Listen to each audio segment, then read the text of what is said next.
Mientras tanto, también nosotros vamos a pasar a la predicación de la palabra, y en esta semana en particular vamos a terminar nuestra serie del mes de abril, que tuvo como tema central el concepto de la resurrección, ¿cierto? Durante todo el mes de abril estuvimos hablando sobre verdades que emergen desde la resurrección, y hoy día ya es la última semana que hoy día vamos a tratar sobre este tema.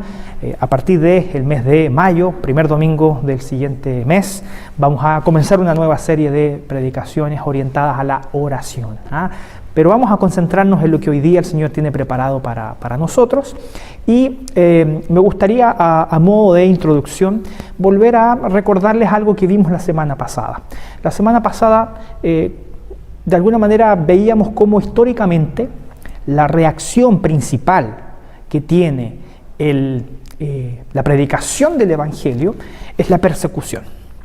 Y efectivamente, para la iglesia del primer siglo, para la iglesia primitiva, este tema fue sumamente delicado. Y quiero volver a destacar dos periodos principalmente de la historia primitiva de la iglesia que me parecen relevantes a propósito de introducir históricamente el tema del sermón de hoy. La iglesia primitiva sufrió dos grandes periodos de grandes persecuciones globales. La primera de ellas fue por causa de la persecución que el emperador Nerón inició en contra de los cristianos. Y la razón principal, algo ya mencionábamos la semana pasada, tenía que ver con que los creyentes, los cristianos, eran siempre culpados de cualquier catástrofe natural. Por una razón muy sencilla, los romanos eran bastante supersticiosos, ellos tenían muchos dioses, y como tenían dentro de su imperio a un grupo de cristianos, ¿cierto? Un grupo de gente que no adoraba a estos dioses, ellos creían que todos los desastres naturales, terremotos, erupciones volcánicas, qué sé yo, tenían como origen el castigo de los dioses hacia los seres humanos, porque había un grupo de personas que no los adoraban ni los reconocían. Por lo tanto, cada vez que había una catástrofe natural, ellos se sentían juzgados por los dioses porque ellos estaban descontentos a causa de que los cristianos eran incrédulos, ¿cierto? Ellos no creían en estos dioses. Por lo tanto, esa era una razón para perseguirlos, ¿cierto? Porque no queremos que nos hagan más mal los dioses, así que mejor matemos a los cristianos a ver si con eso aplacamos la ira de los dioses. Supersticiones.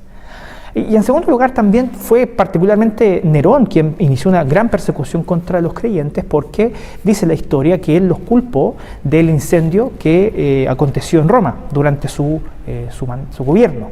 Y bueno, precisamente la historia dice que lo más seguro es que Nerón haya sido quien mandó a quemar la propia ciudad de Roma, y que él habría encontrado en los cristianos una especie de chivo expiatorio, ¿sí? ¿A quién culpar? No, yo no fui, fueron los cristianos. Mira, de los 14 distritos que hay en Roma se quemaron 10, y resulta que los distritos que no se quemaron hay ahí presencia masiva de estos cristianos, así que ellos fueron, vamos y matémoslos porque ellos están deseándonos mal. Y así se inició una cruenta y cruel, muy sangrienta persecución en contra de los cristianos. Ahí, por ejemplo, surgen todas estas imágenes de los cristianos yendo a la arena del circo romano a morir comido por las fieras hambrientas.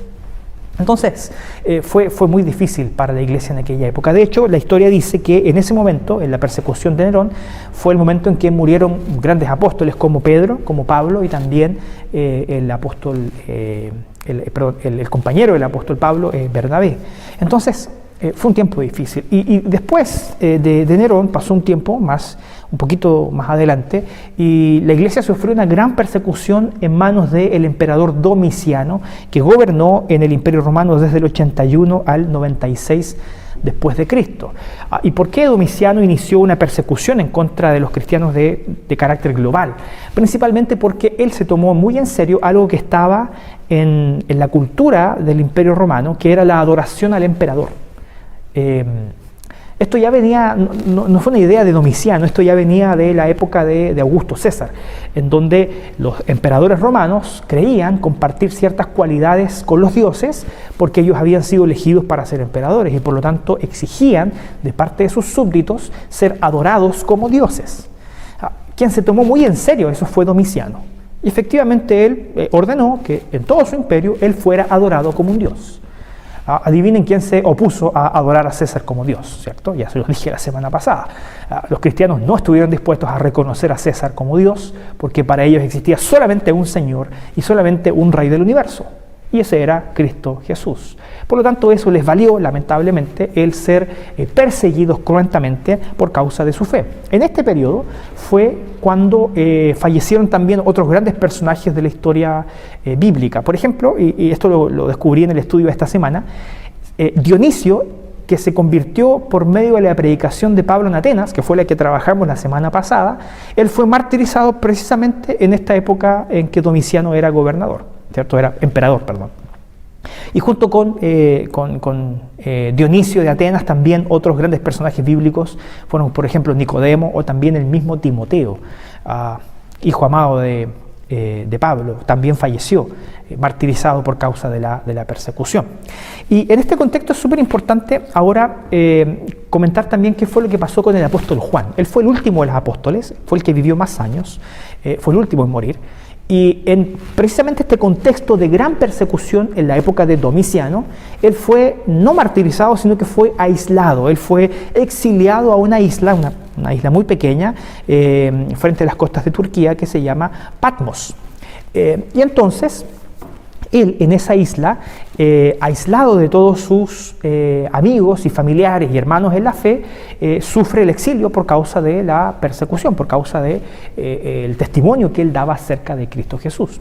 Y bueno, pasó algo que es muy importante en ese momento, porque él, estando solo, estando aislado, recibe una profecía, recibe una visión, una voz emerge en medio del silencio para llevarle un mensaje a Juan. Entonces yo quiero que por algunos instantes nos pongamos en la posición de Juan, nos pongamos en los zapatos del apóstol Juan, estando él exiliado. Miren, él era un hombre, Juan, que había desde muy joven comenzado a seguir a Jesús. O sea, él llevaba toda su vida prácticamente sirviendo a Jesucristo como su Señor. Él además había dedicado su vida entera al servicio de la iglesia. Él había dedicado su vida entera a bendecir a los hermanos de la iglesia, a ministrarlos, a pastorearlos, a predicarles el evangelio, a poder expandir el reino de los cielos. Dedicó su vida entera a eso. Y hoy día, en ese momento en que él recibe esta profecía de Jesús, él estaba aislado y además recibiendo muy malas noticias.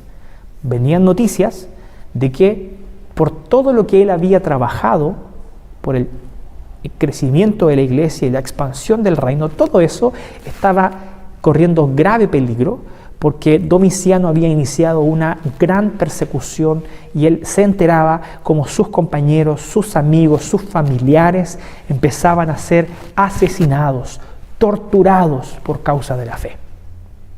Entonces imagínense lo que es ser anciano, estar solo, obligado, porque él no fue de vacaciones a la isla de Patmos, obligado en una isla, y además recibir malas noticias de quiénes son tus amigos y familiares. Lo más seguro es que su corazón se haya llenado de angustia y él haya perdido ánimo, haya perdido la esperanza tal vez en las cosas que él estaba viendo a su alrededor. Y bueno, es aquí donde el tema de la resurrección de Jesucristo se une a la experiencia de Juan. ¿Por qué? Porque vamos a ver que en Apocalipsis 1, y ese es el texto que vamos a tratar hoy día, se nos relata el inicio de una larga visión que Juan recibe de parte de Jesús y que ella comienza cuando se levanta una voz que dice: yo soy el que estuvo muerto, mas ahora el que vivo por todos los siglos. Esa voz es la que guía a Juan en el desánimo de su alma para llevarlo a la esperanza. Aquí vemos el tema de nuestro mensaje hoy día. Va a aparecer ahí en su pantalla. Anunciamos, desde la resurrección, anunciamos esperanza en medio de la adversidad.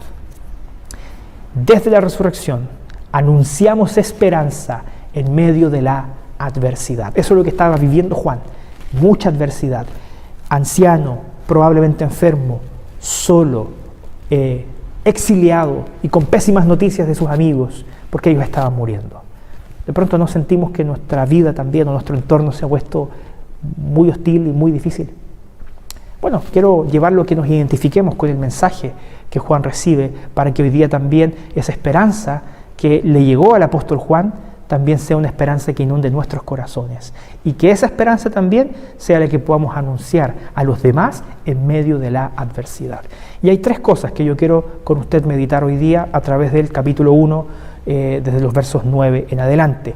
La primera de ellas es que esta esperanza surge con una voz.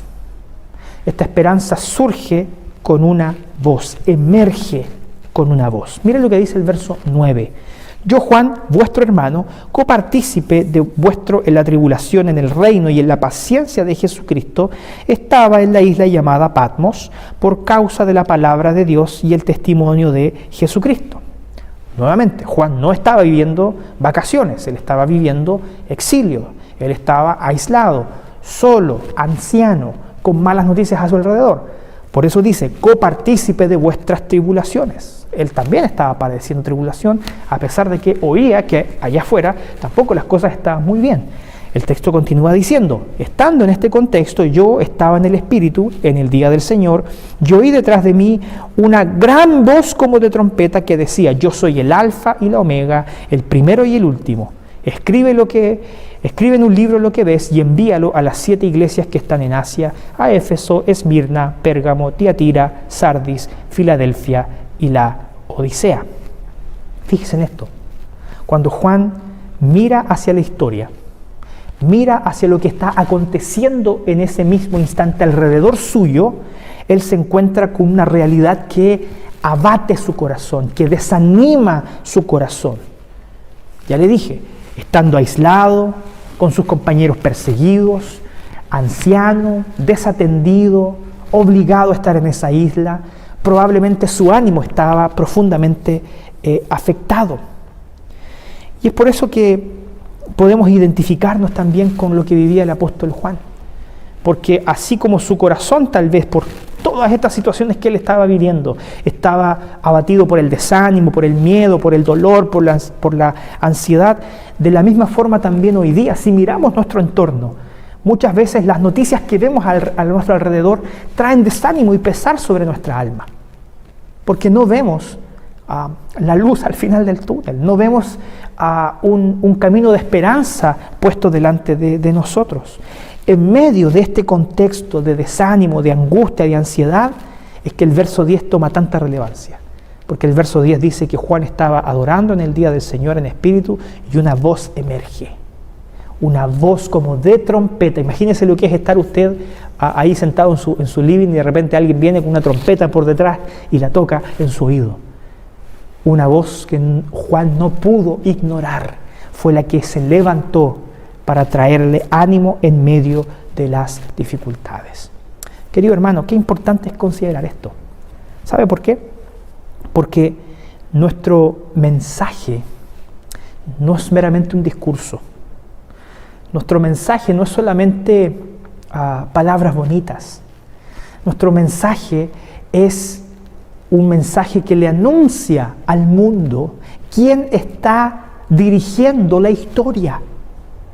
Nuestro mensaje, nuestro discurso no es un placebo, no es una aspirina para las personas, para que las personas puedan sobrellevar de mejor manera su dolor.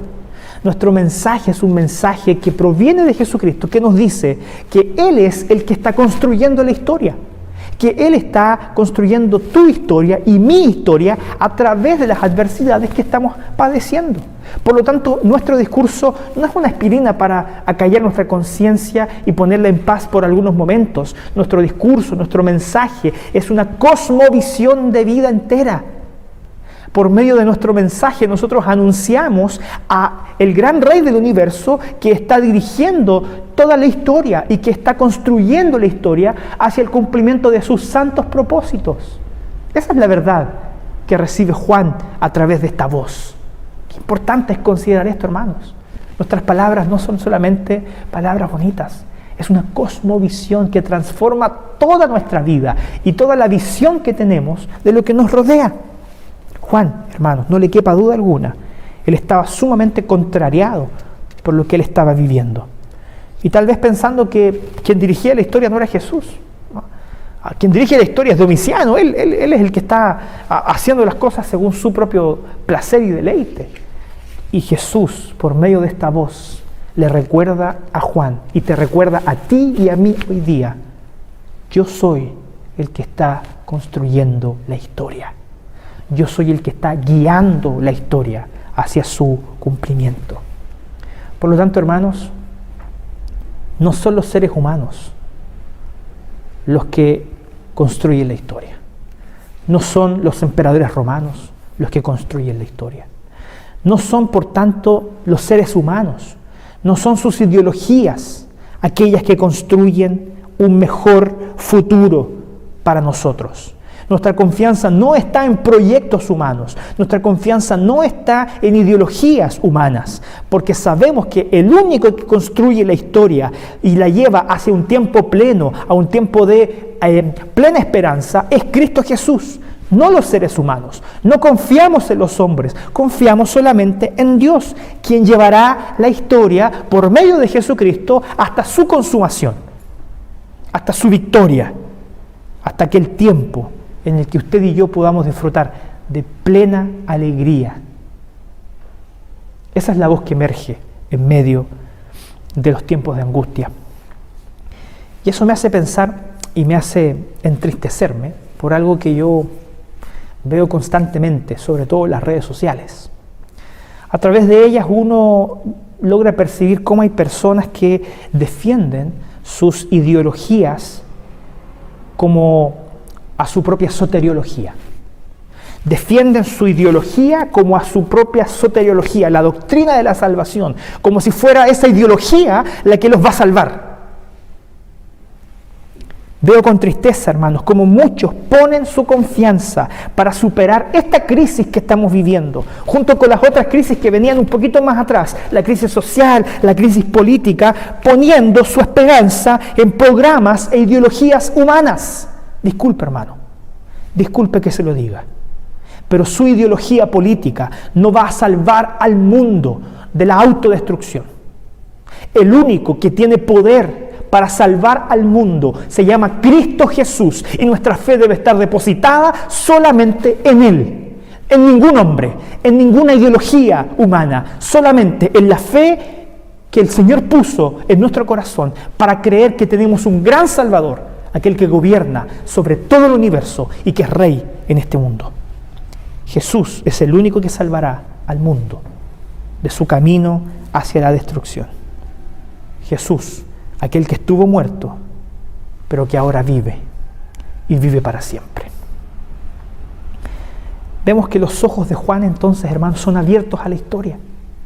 Los ojos de Juan son abiertos a la historia. Si usted lee el capítulo 5 de Apocalipsis, un poquito más adelante, va a notar que en ese capítulo Juan estaba delante del trono blanco de Dios y él ve a un rollo que estaba sellado por todos lados.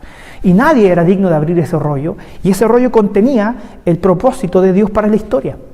Y nadie en el cielo y en la tierra era digno de abrir para desplegar los propósitos de Dios en la historia. Y entonces dice Juan que él lloraba mucho, él estaba triste por causa de no comprender lo que Dios estaba haciendo en la historia. Y entonces dice el texto que los ángeles le dijeron a Juan: no llores, no llores, no estés triste. He aquí el Cordero de Dios, el león de la tribu de Judá. Él es digno de desatar los sellos y de abrir el libro. Jesucristo es el único digno de poder desplegar los propósitos de Dios en la historia. Él es aquel que tiene el poder, la potencia para poder cumplir con los designios de Dios. Y por lo tanto nuestra fe está en Él. En que todo lo que estaba aconteciendo en esta época y lo que aconteció en esa época, cuando los cristianos estaban siendo perseguidos y asesinados por causa de su fe, todo está contemplado dentro del plan, del proyecto de Dios. Y nosotros sabemos que hay esperanza en la fe de que creemos en este Salvador, en Jesucristo, que está gobernando la historia y construyéndola hacia la consumación, hacia el tiempo pleno. Querido hermano, yo, la verdad, no tengo idea cómo Jesús va a destrabar los nudos de esta pandemia. No lo sé. No me pregunte, no lo sé. Yo no sé cómo Jesús hará para destrabar los nudos de la historia. No me pregunte cómo Jesús hará para destrabar los nudos de su propia historia, para resolver aquellas cosas que tú sabes que están en tu vida y que te están complicando. No sé cómo lo hará. Yo no sé cómo Jesús va a destrabar los nudos de mi propia historia. Pero lo único que sí sé, la única certeza que sí tengo, es que Jesucristo es Él quien conducirá todas las cosas hacia un tiempo pleno. Un tiempo de paz, de justicia, de alegría y de verdadera vida. Verdadera vida que jamás serán construidas, hermanos, por ideologías humanas, por ideologías políticas. Solamente pueden ser construidas mediante la potencia de nuestro Salvador Jesús, que es el Rey de Reyes. Juan recibe la orden de escribirle este mensaje a las 7 iglesias. Y usted sabe que el libro de Apocalipsis es un libro altamente simbólico. Por lo tanto, si bien los destinatarios iniciales eran estas 7 iglesias que estaban hoy día ahí en lo que es Turquía y parte de Asia, de Siria, estaban ahí en ese lugar, esas iglesias, y Juan les escribe a ellas. Pero que sean 7 iglesias es muy, muy decidor, porque el número 7 en Apocalipsis es un libro que anuncia algo completo, algo pleno. Y por lo tanto interpretamos a la luz de eso que Juan no solamente le estaba escribiendo a estas 7 iglesias en particular, estaba escribiendo este mensaje y este libro de Apocalipsis a la iglesia en general. La iglesia que ha existido a lo largo de todos los siglos recibe este mensaje de esperanza. Recibe este mensaje por medio de esta voz que se levanta para poder anunciarnos que no son los humanos, no son los poderes políticos, no son los proyectos de hombres, aquellos que construyen la historia. La historia no está en el control de los hombres, la historia no está en control suyo, hermano. Su vida no está en control de usted mismo. Todo le pertenece al Señor. Y Jesús emerge con una voz diciendo: yo soy el Alfa y la Omega. Yo soy el Cordero de Dios, el León de la tribu de Judá. Yo soy digno de desatar el libro y desplegar los propósitos de Dios en la historia. Por lo tanto, ya se lo dije al inicio, anunciamos esperanza en medio de la adversidad, porque sabemos que hay un Dios que por medio de Jesucristo está construyendo la historia. Y nuestra fe está depositada en Él. En segundo lugar, esta esperanza que anunciamos en medio de la adversidad se consolida mediante una visión. Se consolida mediante una visión. Y cuando hablo de visión no me refiero a profecías, a sueños, no. Me refiero a la visión correcta de quién es Jesús. La visión correcta de quién es Jesús, que está al mando y dirigiendo la historia. Porque esto es sumamente relevante, sumamente relevante. El texto dice que, el verso 12, que Juan se dio vuelta para ver la voz que hablaba conmigo, y vuelto dijo, vio 7 candeleros de oro, y en medio de esos 7 candeleros de oro vio a uno semejante al Hijo del Hombre. Es decir, Juan se vuelve para ver quién era esa voz que hablaba con él, y lo que él ve es al Hijo del Hombre. Esta figura del Hijo del Hombre, Juan la toma prestada, ¿cierto?, de la literatura del profeta Daniel, que en el capítulo 7 escribe que el Hijo del Hombre sería, de alguna manera, el Mesías prometido. Y entonces lo que está diciendo Juan en la práctica es que aquel Mesías que fue prometido en el Antiguo Testamento fue aquel que entró en la historia para reconciliarnos con Dios. Y por lo tanto Jesús, que es el Mesías prometido, entró en la historia para reconciliar a su iglesia, porque el Hijo del Hombre estaba en medio de los 7 candeleros, que son las 7 iglesias, y entonces podemos nosotros hoy día estar reconciliados con Dios mediante Cristo Jesús, porque Jesús está en medio de su iglesia. Y ahí es donde Juan describe lo que él ve acerca del Hijo del Hombre. Y todas estas imágenes que vamos a ver son figurativas. Mire, él dice que el Hijo del Hombre estaba vestido de una ropa que llegaba hasta los pies y ceñido por el pecho con un cinto de oro. Esta referencia hace alusión a la vestimenta sacerdotal. Era la vestimenta que ocupaba el sumo sacerdote. Y déjeme contarle muy brevemente quién era el sumo sacerdote. En la espiritualidad judía, el sumo sacerdote era el único que podía entrar al lugar santísimo. El templo estaba dividido en 3 partes. Y el lugar más interior del templo se llamaba el lugar santísimo. Y a ese lugar no podía entrar nadie. Ahí estaba la presencia de Dios manifestada. Aquel que se atrevía a entrar al lugar santísimo era consumido inmediatamente por la gloria de Dios. Solamente el sumo sacerdote tenía permiso por Dios para entrar una vez por año, ni siquiera cuando él quisiera, una vez por año, a ofrecer sacrificio, ofrenda a Dios, para que mediante ese sacrificio el pueblo de Israel, el pueblo de Dios, pudiera gozar de perdón a causa de sus pecados. Por lo tanto, cuando Juan dice que él ve al Hijo del Hombre vestido como un sacerdote, está diciendo eso, que Jesús es nuestro sumo sacerdote. Jesús es aquel que entró en el lugar santísimo, es decir, entró en la presencia de Dios para ofrecerse a sí mismo como un sacrificio, para derramar su propia sangre, a fin de que mediante ese derramamiento de sangre, usted y yo tuviésemos perdón de pecados. Por lo tanto, Jesús es el único que puede acercarnos a Dios. Es el único que intercede por nosotros delante de Dios. No hay seres humanos que intercedan por nosotros. Solamente Cristo Jesús nos presenta delante de Dios, porque Él nos reconecta con Él. El texto sigue hablando de cuál es la visión correcta de Jesús. Él es nuestro sumo sacerdote. Él es nuestro mediador.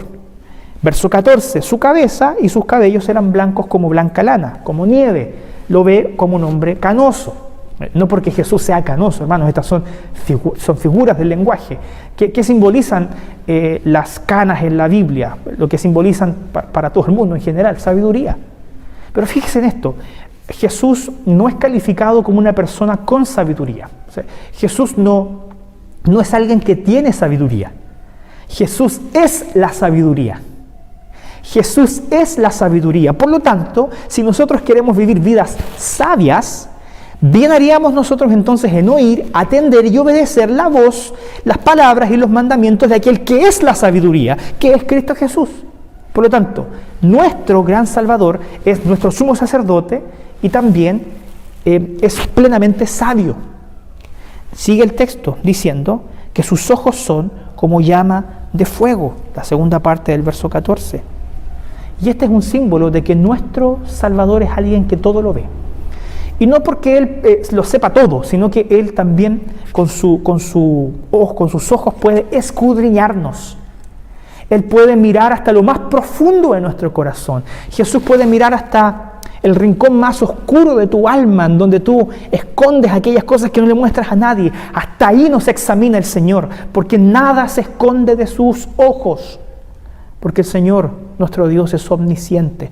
Todo lo sabe, todo lo ve. Hasta lo que hay escondido en lo más profundo de nuestro corazón. No hay nada que puedas ocultar de los ojos y el examen del Señor. Además dice que sus pies son semejantes al bronce bruñido, refulgente como en un horno. En el Antiguo Testamento había una figura muy interesante para referirse a los ídolos, a los dioses falsos. Se decía que ellos tenían pies de barro. ¿Por qué los ídolos tienen pies de barro? Porque alguien que tiene pies de barro no se sostiene sobre sí mismo. Alguien que tiene los pies de barro se cae. Y los ídolos tienen pies de barro. Los dioses que no existen tienen pies de barro porque no se sostienen, porque se caen. El único verdadero Dios que no tiene pies de barro, sino que tiene pies de bronce, bruñido, refulgente como un horno, es Cristo Jesús, porque Él tiene todo el poder y Él tiene toda la fuerza y toda la autoridad. A eso se refiere el texto. Nuestro Jesús no es un Dios chiquitito, no es un ídolo. Él es el Rey del universo que gobierna sobre todas las cosas. Y sigue diciendo el texto, y su voz como estruendo de muchas aguas. Fíjese que yo busqué esta expresión en la Biblia, estruendo de muchas aguas, y ella aparece varias veces, principalmente en el libro de los Salmos. Usted puede corroborar eso en la aplicación de su teléfono incluso, buscar ahí estruendo de muchas aguas. Y cada vez que aparece en el libro de los Salmos, ella aparece asociada también a otra figura, a Jehová como rey. Por lo tanto, cuando Juan ve a Jesús como alguien que tiene una voz como estruendo de muchas aguas, está reconociendo que Jesús es el Rey soberano que gobierna sobre todas las cosas, que no hay nadie capaz de resistirse a su voz que emerge en medio de los tiempos para recordarnos que el ser humano no tiene control de la historia, sino que Él está construyendo la historia, que Él gobierna sobre todas las cosas y que además, verso 16, tenía en su diestra 7 estrellas. La iglesia, recuerden, los candeleros, la estrella, la iglesia de todos los siglos, está sostenida en la mano de Jesús, porque Jesús no desampara a su iglesia jamás. No importa lo infiel que ella sea, no importa si nosotros somos infieles, Jesús permanece fiel a su iglesia y no ha habido periodo en la historia, ni en los momentos de la más cruenta persecución, en que Jesús no haya amparado y sostenido a su iglesia con su presencia. Y Jesús sigue presente hoy día con su iglesia. Él está hoy día con nosotros. Nunca nos ha abandonado, nunca nos ha dejado y nunca lo hará. Y el texto sigue diciendo que de su boca salía una espada aguda de 2 filos. Que en la Biblia la espada aguda de 2 filos es símbolo de justicia. Es decir, Jesús es justo y Él obra justicia. Por lo tanto, si nosotros queremos ver obrar la justicia, tenemos que clamar a aquel que es el dueño de la justicia. Si nosotros queremos que realmente haya justicia en nuestro mundo, debemos anunciar a aquel que es plenamente justo, a Cristo Jesús. Debemos clamar para que Él también nos dé discernimiento, para que usted y yo también seamos siervos humildes de la justicia. Esa justicia que tanto queremos que llegue para todos nosotros, pero que solamente está en Cristo Jesús. Les recuerdo, no en proyectos humanos, no en ideologías políticas, en Cristo Jesús. Y finalmente el texto dice que su rostro era como el sol cuando resplandece en su fuerza. Una gloria que lo rodea, que es inconmensurable. Este texto apunta a que Jesús es digno de toda gloria. Entonces fíjese, esta esperanza que nosotros anunciamos en medio de la adversidad se consolida mediante la visión correcta de Jesús. Y lo que Juan acaba de hacer es describirnos quién es Jesús. Y quiero resumírselo rápidamente para que lo podamos entender. Juan está viviendo un momento difícil, complicado, tal vez usted y yo hoy día estamos viviendo tiempos difíciles y complicados por causa de la pandemia. La mente y el corazón de Juan estaban traídos por causa de la angustia y la ansiedad que le producía lo que él estaba viviendo. Tal vez tu corazón también hoy día está tomado por la angustia y la ansiedad por causa de lo que estamos viviendo.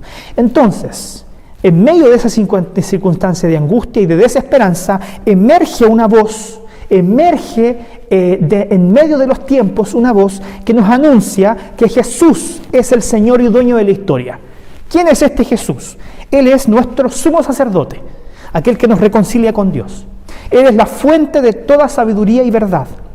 Él es una persona omnisciente que todo lo ve, que nos examina hasta lo más profundo de nuestro corazón, que es poderoso, que es soberano, que nos sustenta con su mano, que es justo y que además es digno de toda la gloria.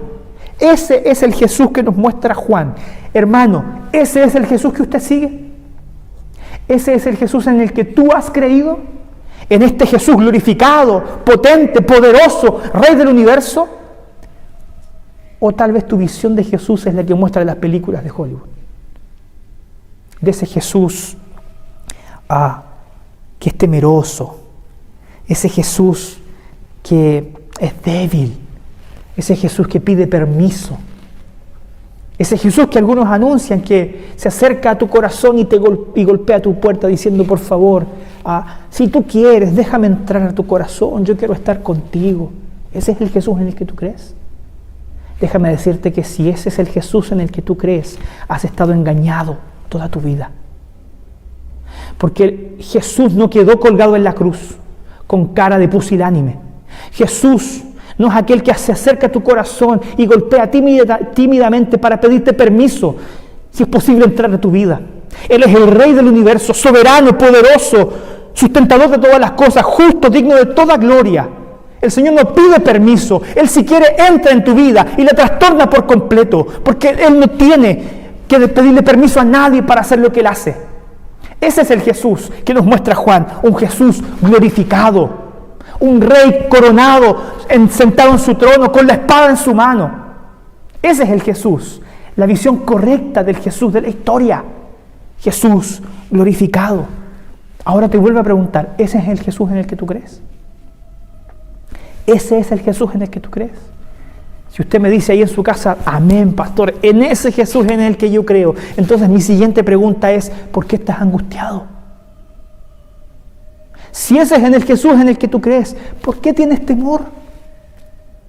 ¿Por qué hay ansiedad en tu corazón? Si tú crees que Él es el que está gobernando la historia, entonces ¿por qué nos embarga la angustia? Querido hermano, no quiero que nos confundamos. Probablemente es sano que nos sintamos como nos sentimos en este momento. Yo le mentiría si le digo que no he sentido ansiedad, angustia, si no de pronto me he desvelado pensando en todo lo que está pasando, si no me he entristecido y he llorado delante del Señor pidiendo que Él tenga misericordia de nosotros. Le mentiría si le digo que no me he sentido también desesperanzado. Pero cuando yo veo este texto bíblico y veo quién es mi Salvador, y veo quién es Jesús y qué está haciendo Él en la historia, mi corazón no le queda más remedio que ser levantado en ánimo y decir, no importa cuál sea el valle de sombra de muerte que yo esté atravesando, el Señor es mi pastor y Él estará conmigo. No importa cuál es el valle de sombra que tú estás atravesando, hermano, el Señor es tu pastor y Él estará contigo todos los días de tu vida. Ese es el mensaje que emerge, pero con una visión correcta de quién es Jesús, no con ese Dios chiquitito que algunos tienen, sino que ese Dios poderoso, glorificado, Rey del universo, que gobierna sobre todas las cosas y que te ama y que se preocupa por ti y por mí. Él está en el control de todas las cosas. ¿Sabe lo que creo?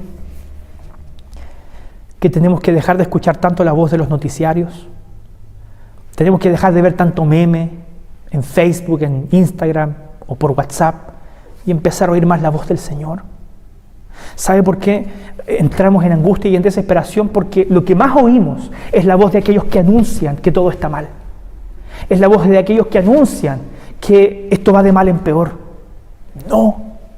De pronto, hermano, yo no digo que no tengamos que ver noticias. Hay que verlas, uno puede tener redes sociales, pero ocúpelas sabiamente. Que su mente y su corazón no se llene de esa basura que proviene del mundo. Que su mente y su corazón sean moldeados por la voz de aquel que es el Rey del universo. Y Él hoy día te dice, yo estoy en control de la historia y yo te aseguro que todo va a estar bien porque yo voy a estar contigo. Una esperanza que emerge con una voz, la voz de Jesús, y que se consolida cuando tenemos una visión correcta de quién es Él. Y en tercer lugar, con esto quiero empezar a terminar, esta esperanza que nosotros anunciamos en medio de la adversidad es una esperanza que nos desafía a no tener temor. Nos desafía a no tener temor. Miren lo que dice el texto, versículo 17. Cuando Juan vio a Jesús, caí como muerto a sus pies. Caí como muerto a sus pies. Juan ve al Señor y cae como muerto a sus pies. En el Antiguo Testamento, Isaías vio al Señor y cayó como muerto a sus pies. En el Nuevo Testamento, Pablo vio al Señor y cayó como muerto a sus pies. Quien nos encontramos con el Rey del universo, no tenemos más remedio que vivir postrado delante de sus pies. No hay una reacción distinta si te encuentras con el Jesucristo glorificado. Si te encuentras con Él, la reacción es, Señor, yo me rindo, caigo delante de tus pies porque reconozco tu grandeza y tu poder. No hay otra reacción. Quien reaccione de manera distinta es porque tal vez no ha conocido verdaderamente a quién es Jesús. Juan cayó delante del Rey de Reyes, del Señor de Señores. Y Él le dice: Juan, yo sé que estás solo, exiliado, no te están llegando buenas noticias. Efectivamente, Domiciano está matando a muchos cristianos. Pero Jesús le dice a Juan: no tengas miedo, no temas, porque yo estoy contigo. Esa es la frase que se repite más veces en la Biblia: no tengas temor.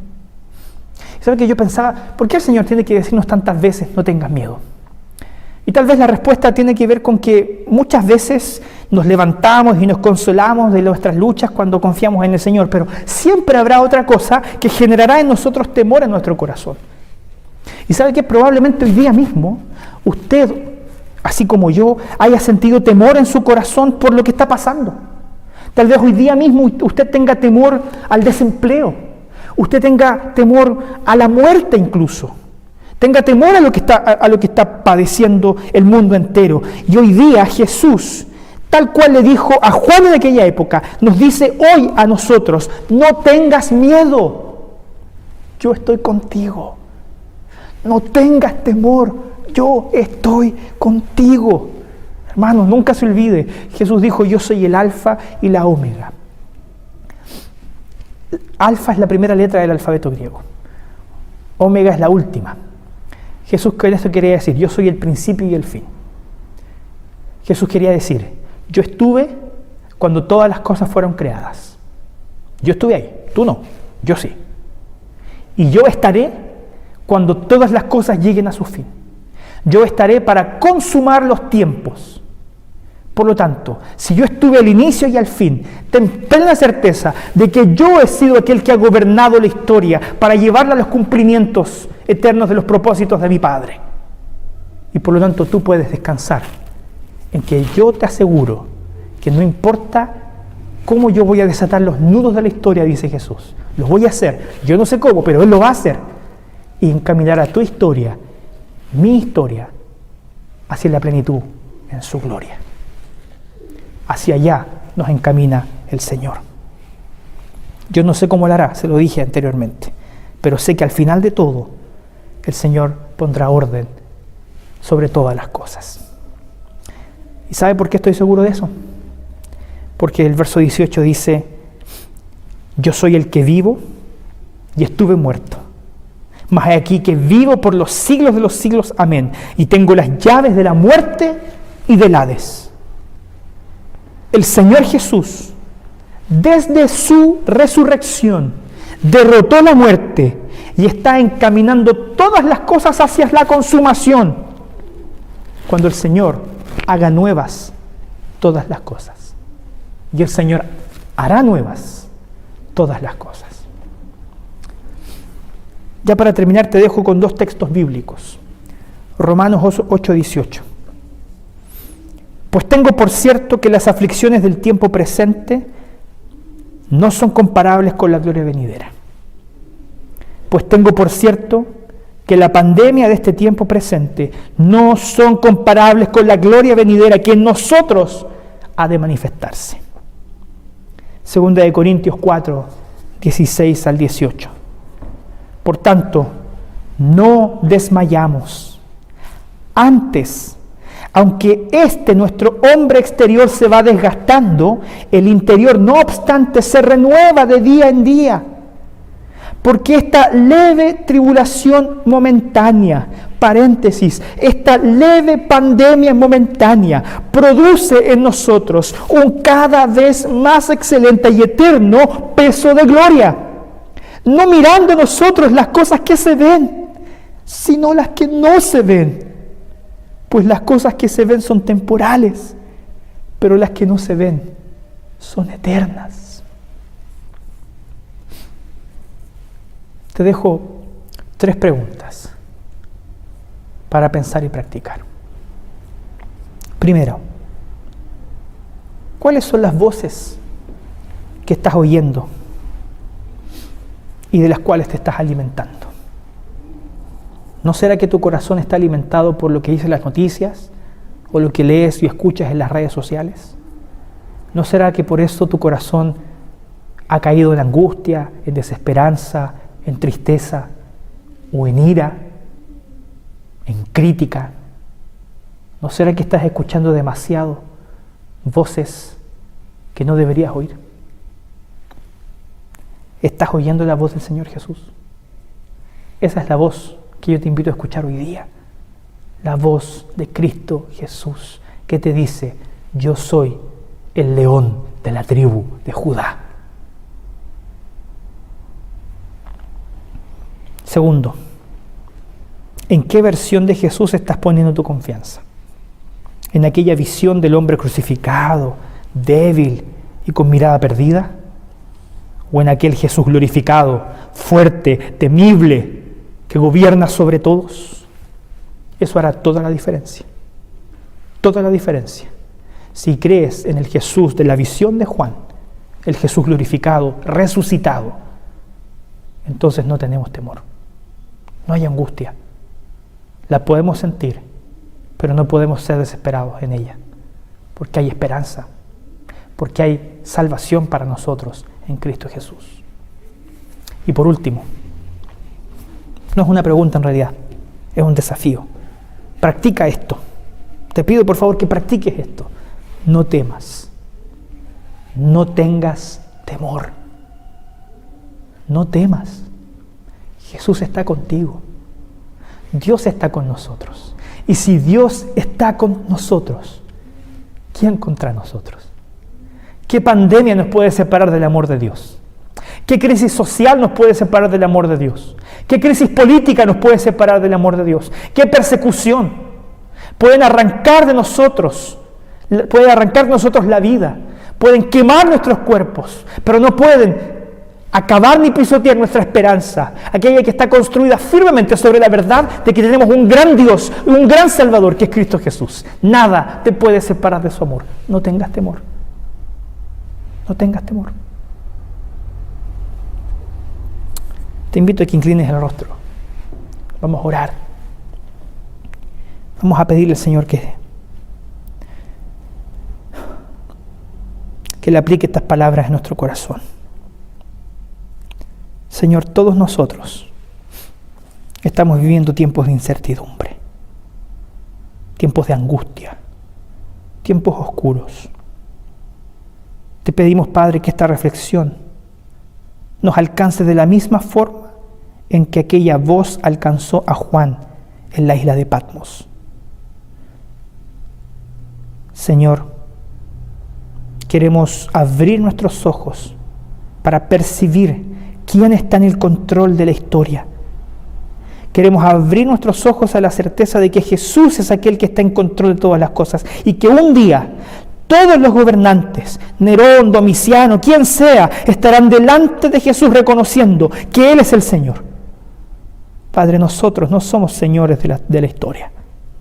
Jesús es el Señor de la historia, aquel que estuvo muerto, aquel que ahora vive.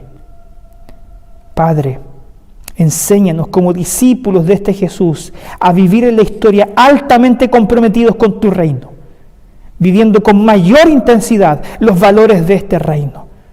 Señor, no nos dejes caer en la tentación de confiar más en ideologías que en Jesús. Oramos en su nombre, en aquel que murió, pero que ahora vive por los siglos, en Cristo Jesús. Amén.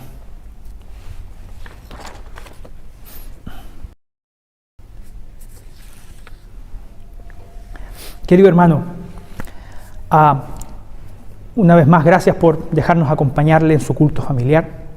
Queremos ahora orar pidiendo la bendición del Señor y le pedimos que siga el video algunos minutos más.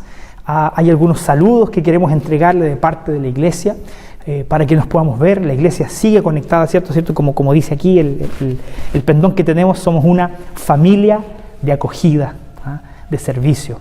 Y por eso queremos demostrarle a través de estos saludos. Siga en contacto con nosotros, ¿sí? Vamos a orar, vamos a pedir su bendición, luego cantamos una última alabanza y nos quedamos viendo los saludos y las noticias para las actividades de esta semana, ¿sí? Inclina tu rostro y recibe junto a tu familia la bendición del Señor.